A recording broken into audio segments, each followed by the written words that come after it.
Bonjour à tous et bienvenue pour cette nouvelle vidéo. Aujourd'hui, on va s'attaquer à un sujet un peu particulier puisque on va s'attaquer au scandale qu'il y a eu, en tout cas la petite polémique qu'il y a eu autour de KZCCA et les intras qui ont été faits en collaboration notamment avec deux influenceurs audio à l'international qui sont donc Kreenekel et HBB qui est connu aussi par Bad Guy Good Audio et qui sont donc deux influenceurs, deux testeurs audio, notamment chinois.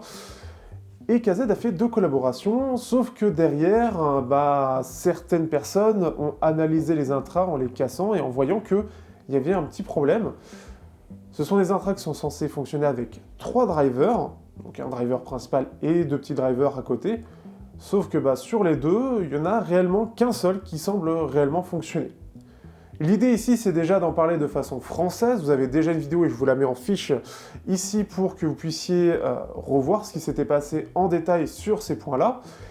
Et ce qu'on va faire, c'est qu'on va la faire version française, mais on va aller un peu plus loin que ça, dans le sens où on va s'attaquer à ces deux intras-là, mais aussi on en a ramené d'autres de notre propre collection à chacun, surtout des miens, on verra ce qu'il en reste. Et on va voir si sur les anciennes versions, sur d'anciens modèles, on se retrouve avec ce même problème ou si ça fonctionne réellement.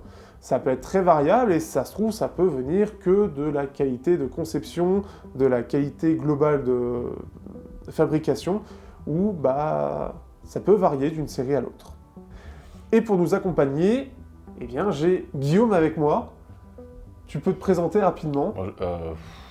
Non, tu te présentes pas, c'est bon, c'est pas grave. Il fait figurant. Présentation en description là. Voilà. Tu fais un truc qui monte là. Voilà. Star Wars, je sais pas faire. Non mais pas Star Wars, c'est juste un truc qui monte là. Voilà. Il s'arrange, il s'arrange. Je verrai, sinon je le coupe au montage, puis voilà. Sépare juste avec un petite vidéo smartphone finalement. Voilà, TikTok, tu vois, c'est le lancement de TikTok. Exactement. Du coup, on va faire de cette façon, pas d'effet Star Wars, je sais pas faire, et vous l'aurez compris. Ce qui fait que Guillaume Fourcadier, c'est déjà quelqu'un qui est sur Twitter, et je vous invite à le suivre très clairement, il est très utile, et si vous avez des questions dans l'audio, diverses et variées, vous pouvez lui poser, il est bien plus calé que moi sur la question. Il faut savoir que c'est un testeur, il est notamment sur OnMag et Clubic, et ce qui fait que, justement, c'est là-dessus qu'apparaissent la plupart de ses tests ou de ses articles.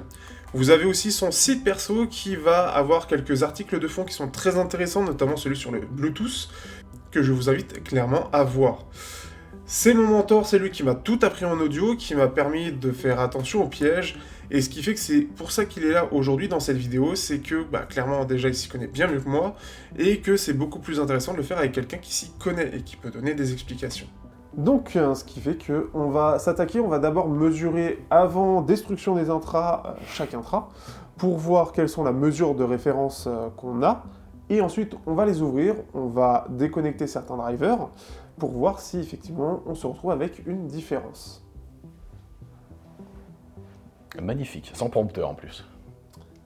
Ah non mais là je suis impressionné. Hein. C'est toujours comme ça. On voit que c'est une habitude. Oui. Ah, je sais pas faire avec un texte.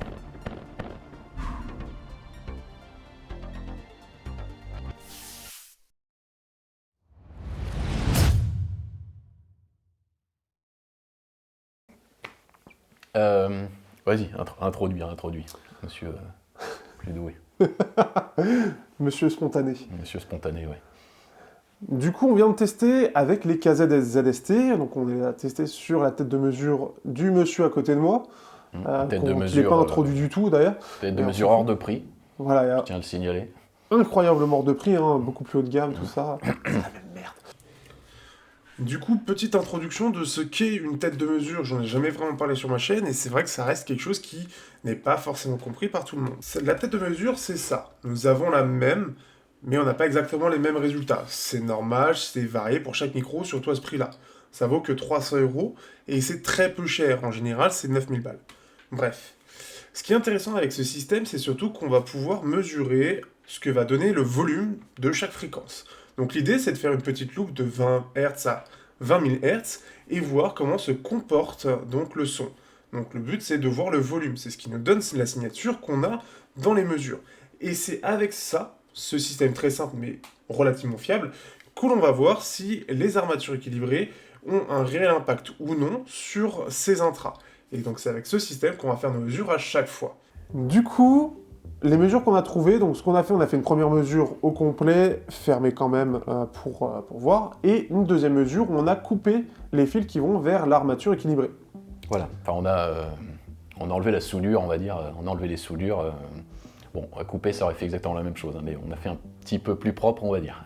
On l'a déconnecté. On l'a déconnecté, voilà, on a déconnecté les deux, c'est bien ça. C'est bien. Voilà, donc qu'est-ce qu'on a ? Bah, tu vas mettre, de toute façon, j'imagine, tu vas mettre le petit graphique en surbrillance ou j'en sais rien. On n'a pas forcément ce à quoi on s'attendait si on pense que KZ est un scam, sachant que là, qu'est-ce qu'on a ? En gros, bah alors voilà, on va dire qu'il y a la courbe en surbrillance ici. Le driver dynamique, il nous fait un truc extrêmement normal, on va dire, lui ne bouge pas a priori, entre 1 kHz, enfin jusqu'à 1 kHz, 2 kHz à peu près, on a la même réponse en fréquence. Là par contre où doit prendre le relais le driver BA, là on a globalement la même signature mais comme si on l'avait abaissé de 10 ou 20 dB. C'est qu'a priori le BA est fonctionnel mais on a une résistance beaucoup plus importante dessus. C'est a priori ce qui arrive, ce qui fait que c'est un peu plus là pour accompagner le signal, du driver dynamique, on peut dire ça. Voilà, disons que ça va être un peu plus en surbrillance. C'est un peu plus en surbrillance. Voilà. On va quand même du coup noter un truc qui fait que c'est quand même extrêmement étrange, alors qui n'est pas nouveau, je pense, sur les drivers notés 2 voix. C'est que on a beau couper le driver qui est censé s'occuper des aigus, on a quand même du son à près de kHz. Ça veut dire quoi ? Ça veut dire qu'a priori, en fait, il n'y a pas vraiment de filtrage sur le driver dynamique. Donc lui, en Pour résumer et simplifier, normalement, un driver dynamique, vu qu'on a 2 drivers, le driver dynamique s'occupe de la partie bas du spectre, en dessous de 1 kHz, et après, on est censé s'en foutre. Donc il est censé descendre et ne plus donner de son au-dessus.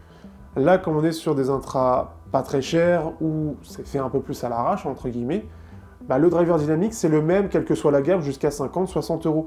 Et du coup, il ne le coupe pas, et on a un driver qui va aller jusqu'aux 20 kHz, selon ses performances. Et c'est ce qu'on voit ici, c'est qu'en fait, il va s'exprimer jusqu'aux 20 kHz. Sauf que l'armature équilibrée, quand il est connecté, il va être au-dessus, donc c'est lui qui va un peu plus se montrer. Mais en fait, on peut plus ou moins, dans la réalité, entendre un peu le driver dynamique. Ah on l'entend de toute façon là-dessus. Hein. Quand on arrive vraiment sur les aigus, on va dire il y a une baisse, on va dire sur les 7-8 kHz, on commence vraiment à avoir une baisse qui fait que ça serait vraiment pas musical du tout. Par contre, voilà, ça permet pas de savoir en fait vraiment la structure du truc. Déjà, il n'y a pas de filtrage au niveau du driver dynamique, ça on est d'accord. À la limite, il y a un effet de résistance manifestement avec le driver BA. Par contre, vu que ça, on peut pas vraiment le tester, on peut pas tester le driver BA seul, ça on est d'accord. Voilà, il faudrait qu'on soude de manière précise, ce qui n'est pas du tout ma spécialité. C'est pas impossible qu'il n'y ait pas non plus de filtrage en fait sur le driver BA. Donc si ça se trouve, on a juste mis 2 trucs littéralement en fait quasiment en série, pas en série a priori, mais et puis on se base sur le fait que ça va sonner à peu près comme ça et on verra ce que ça donne. C'est vraiment l'idée qui ressort de la courbe en tout cas. On sent que le travail est vraiment basique, hein. Ouais. C'est-à-dire qu'il n'y a pas d'électronique derrière pour le gérer, c'est vraiment, on a soudé un, on met l'autre juste derrière, on met une petite résistance pour que ça ressorte, et ça nous fait des casettes ZST. Et encore, je trouvais que pour l'époque, les ZST étaient pas mal du tout. Et c'est relativement bien. Là, on est très loin, à mon avis, de ce qu'on va trouver plus tard. Parce que là, déjà, on a quand même un petit effet, au moins des 2 drivers. On voit la différence. Dès qu'on coupe, on voit qu'on a une différence de signature, ce qui montre quand même que l'armature équilibrée a un réel impact. On est déjà pas mal. Voilà, je sors mon outil de précision. Nous allons les déconnecter. Nous allons les défoncer. Non, attends, je vais juste... Voilà, le BA il est là, le DD il est là. On va filmer ça parce qu'il faut filmer, il faut tout filmer. Ah non mais je vais l'arracher, juste là, ça sert à rien que je me... Et bien justement, c'est encore plus drôle. Donc vous voyez, c'est une opération un peu extrêmement délicate. Très attention. Vous voyez, Ah, j'en ai viré... Bon, attends. Alors quand ça résiste un peu, faut pas hésiter, il y a des outils de précision pour ça. Voilà. Hop. Magie. Et voilà. Vous vous rendez compte un petit peu quel travail de fourmi c'est ? Un travail de fourmi, puis je vais les couper dans l'autre sens pour pas que ça fasse chier. de fourmis, ouais. De fourmis bourrées.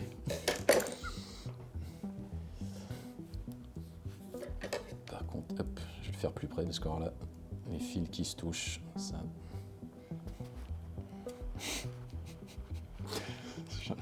Je fais de la coiffure là. Oh, alors là...